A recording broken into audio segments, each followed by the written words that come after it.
సంపూర్ణ రామాయణం సులభ శైలిలో. పంచవటి. దూరంగా ఇప్ప చెట్లు కనిపిస్తున్నాయి. ఆ అరణ్యం ప్రశాంతంగా ఉంది. మార్గం నిష్కంటకంగా ఉండడం వల్ల సీతకు ప్రయాణం కష్టమనిపించలేదు. లక్ష్మణుడు పూర్వంలాగే ముందు నడుస్తూ ఉన్నాడు. అది వసంత ఋతువు కావడం వల్ల ఆ వనమంతా పచ్చగా కలకలలాడుతున్న వృక్ష సముదాయాలతోనూ విరబూసిన పూలతోనూ మనోహరంగా కనిపిస్తోంది. శుకపిక నినాదాలు చెవులకు పండగ చేస్తున్నాయి. సీత ఆ వనాల సౌందర్యానికి పరవశించిపోతూ రామునితో ఉల్లాసంగా కబుర్లు చెబుతూ ఉత్సాహంగా పయనించింది. ఇప్ప చెట్ల సమూహాన్ని దాటారు. అక్కడి నుండి మరికొంత దూరం వెళ్ళేసరికి ఓ మిట్ట ప్రదేశం వచ్చింది. ఆ మిట్ట ప్రదేశాన్ని ఎక్కగానే సీతారామ లక్ష్మణులకు అత్యంత మనోహరమైన గోదావరి పరిసర ప్రాంతాలు గోచరించాయి. గోదావరి నది నిర్మలంగా ప్రవహిస్తోంది. నేత్రపరవం చేస్తున్న పూలవనాలు, ఫలవృక్ష సముదాయాలు కనిపించాయి. నది ఒడ్డున పాపికొండ స్తబ్ద గంభీరంగా నిల్చొని ఉంది. అనతి దూరంలోనే అగస్త్య మునీంద్రుడు చెప్పినట్లు 5 వటవృక్షాలు ఒకదానినొకటి పెనవేసుకొని విశాలంగా వ్యాపించి ఉన్నాయి. లక్ష్మణ, అదే పంచవటి. ఇక మన వనవాస జీవితమంతా ఆ పంచవటి దగ్గరే గడుపుదాం. ఈ ప్రదేశం మీ వదినకు కూడా ఆహ్లాదకరంగా ఉంటుంది అన్నాడు రాముడు. సీత కన్నార్పకుండా ఆ రమణీయ ప్రదేశాన్నే చూడసాగింది. ఆమె మనసు ఆనందంతో నిండిపోయింది. గోదావరి పవిత్ర జలాలలోని తరంగాలలో ప్రతిబింబాలు చూసుకుంటున్నట్లుగా బ్రహ్మాండమైన వృక్షాలు, రంగురంగుల పూల గుత్తులతో ఆ చెట్లకు నలువైపులా అందంగా అల్లుకొని ఉన్న పలు రకాల పూలతీగలు సీత మనసును ఆనంద తరంగాలలో ఓలలాడించాయి. అవును ప్రభు, మీరు చెప్పినట్లు ఈ ప్రదేశం మనోజ్ఞంగా ఉంది. నా మనసుకు అత్యంతమైన ఆహ్లాదాన్ని కలిగిస్తోంది. మనం ఈ పంచవటిలోనే ఆశ్రమం నిర్మించుకొని వనవాస జీవితాన్ని గడుపుదాం అంది సీత. రాముడు చిరునవ్వులతో తల ఊగించి సీతా లక్ష్మణులతో పంచవటికేసి నడక సాగించాడు. పంచవటి దగ్గర గోదావరి నది ఒడ్డున లక్ష్మణుడు పర్ణశాల నిర్మాణానికి ఉపక్రమించాడు. రాముడు సీతతో కలిసి పంచవటి కింద విశ్రమిస్తూ లక్ష్మణుడు నిర్మిస్తున్న పర్ణశాల వైపే చూస్తూ ఉండిపోయాడు. లక్ష్మణుడు గోదావరి నది ఒడ్డున ఉన్న ఒండ్రుమట్టితో గోడలు నిర్మించాడు. బలమైన వెదురు స్తంభాలు తెచ్చి వాటిపైన పెద్ద పెద్ద గంధపు మ్రానులు చేర్చి నిట్రాళ్ళు వేశాడు. ఆ నిట్రాళ్ళ మీద జమ్మి కొమ్మలు పేర్చాడు.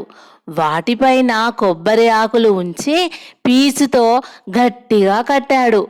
ఆ కొబ్బరి ఆకుల మీద రెల్లుగడ్డిని, దర్భలను దట్టంగా కప్పువేశాడు. మధ్యాహ్నం అయ్యేసరికి లక్ష్మణుడు పర్ణశాల నిర్మాణం పూర్తి చేశాడు. ద్వారబంధం ముందు చక్కగా మట్టి అరుగులు నిర్మించాడు. వెదురు కర్రలతో చుట్టూ ప్రహారీ వేశాడు. అందమైన పూల చెట్లు నాటి పాదులు కూడా వేశాడు.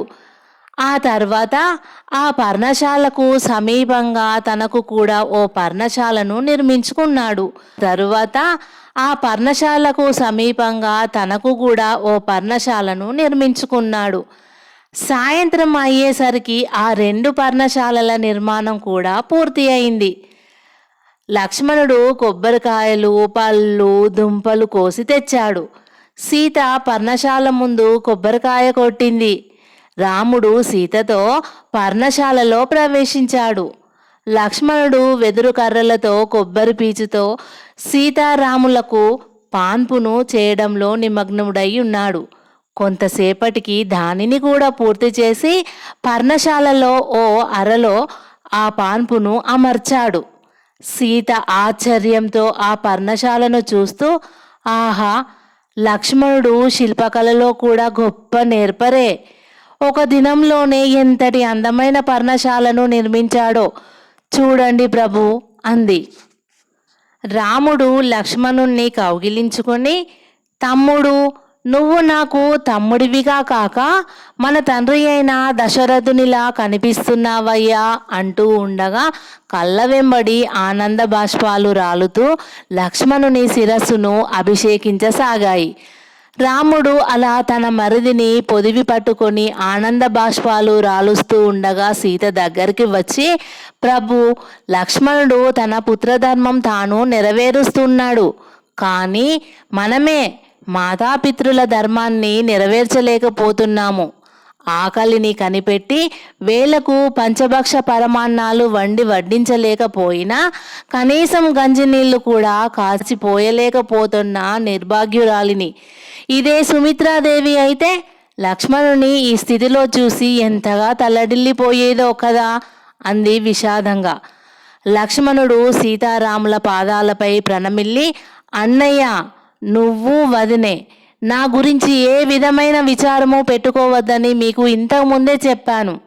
మీ పాదాల చలువే నా మీద ఉన్నంత కాలము నాకు ఏ కష్టాలు ఉండవు అన్నాడు. రాముడు లక్ష్మణుని పైన ప్రేమగా చూపులను సారించాడు. రాముడు సీతను చూసి, దేవి, ఇప్పుడు మనకు స్వంత ఇల్లంటూ ఏర్పడిందిగా. లక్ష్మణుడు మట్టితో పాత్రలు చేస్తాడు, ఆరని రాళ్లతో నిప్పులు పుట్టించి అడవి బియ్యంతో రేపటి నుంచి వంట చేసి తృప్తిగా మాకు వడ్డించదువు గాని ఈ పూటకు లక్ష్మణుడు తెచ్చిన పండ్లను ఆహారంగా తీసుకుందాం అన్నాడు రాముడు. సీత ఆ పండ్లనే ఆ ఇద్దరన్నదమ్ములకు ఆహారంగా ఇచ్చింది. మిగిలిన పండ్లను తాను భుజించింది. ముగ్గురు గోదావరి నదిలోని మధుర జలాల్ని తృప్తిగా తాగారు. అప్పటికి చంద్రోదయమైంది. సీతారాములకు నమస్కరించి లక్ష్మణుడు వారి వద్ద సెలవు తీసుకొని తన పర్ణశాలకేసి నడిచాడు. రాముడు సీత చేయి పట్టుకొని పర్ణశాలలోకి తీసుకువెళ్ళాడు. లక్ష్మణుడు తన పర్ణశాల ముందు కూర్చొని ధనుర్బాణాలు ధరించి సీతారాముల పర్ణశాల వైపే జాగ్రత్తగా చూస్తూ ఉండిపోయాడు. పున్నమి వెన్నెల శోభాయమానంగా ఆ వనమంతటినీ ప్రకాశింపజేస్తోంది. క్షణకాలం ఊర్మిళాదేవి సౌందర్య స్వరూపం లక్ష్మణుని కళ్ళ ముందు కదలాడింది. అంతలోనే మనస్సును శాసించుకొని సీతారాముల పాద సంస్మరణలో లగ్నం చేశాడు. ఆ స్మరణలోనే రాత్రి గడిచిపోయింది.